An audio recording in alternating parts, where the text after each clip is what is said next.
Hi guys! Good morning! Welcome back! Flex ko lang po itong reopen unit natin dito sa may Garden Grove, Barangay Salitran 4, Dasmariñas, Cavite. Ito yung kanyang neighborhood, maganda, napaka-aliwalas, maraming mga halaman at open spaces dito. So this is bank foreclosed properties selling for as low as 40% cheaper compared doon sa current developer's market price. And this is the unit. Ang kanyang lot area ay 96 square meters. Ang kanyang floor area ay 58 square meters. Malaki yung kanyang space sa harap. Pwede kang maggarahe ng dalawa and pwede rin dito outside pa kasi malaki yung kalsada and wala na siyang katapatan na bahay. Repaint lang natin itong exterior na to. Sobrang mura ng property kasi yung mga nandito na nasa developer, almost 5 million na po. And this one is selling for as low as 2.6 million pesos only. 520,000 lang na down payment, lipat ka na agad. This is the side lot space, so malaki pa siya. I apologize, medyo makalat lang kasi this is bank foreclosed and hindi pa nahawan.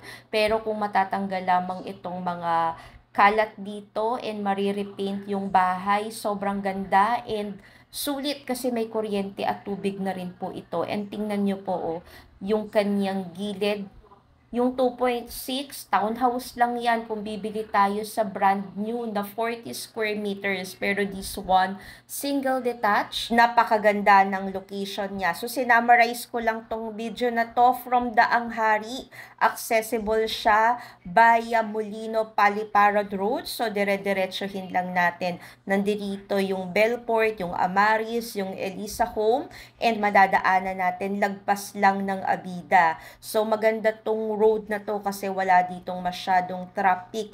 And kung papunta kayo sa Makati, meron na yan dyan, shortcut tayo papunta via MCX, dito tayo sa may Daanghari dadaan. Meron na din dyan yung bagong shortcut ngayon ni Billiarland. So ito yung arko ng Bacoor, Dasmariñas. Right after ng Abida, Dasma, lagpas din ng The District, liliko tayo dito sa Salawag Salitran Road and straight ahead lamang po madadaanan natin yung The Orchard and eto na tayo sa Garden Grove. Maganda yung subdivision na to, complete amenities with swimming pool. Ito yung mga open ng developer, 4 to 5 million na po yung presyo niyan. So dito, konting renovation lang. Ganito yung magiging itsura. Just in case mapaayos mo, mapapinturahan mo, maparepaint mo, maganda yung layout, 3 bedrooms and 2 toilet and bath na. You can Google din naman yung model house ng Lily Model dito sa Garden Grove.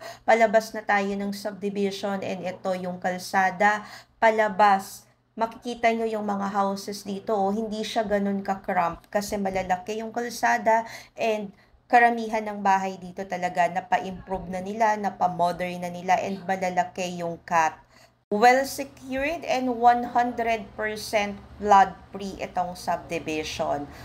Be interested sa unit na ito, please direct messages at FB Messenger Sheila Medina Veronilla or contact us at Smart Viber 0908-893-4078, Globe 0917-842-7198. Yung address ng property is Dasmariñas, Cavite, pero boundary lamang ito ng Dasma and Bacoor. Meron tayong daan dito din sa Baya Aguinaldo Highway. So kung paglabas mo dito ng subdivision at kumaliwa ka, pag dinire-diretso mo yon is Aguinaldo and napakalapit lamang nun sa Imus The District Mall. Malapit din po itong subdivision na ito sa De La Salle, Dasmariñas.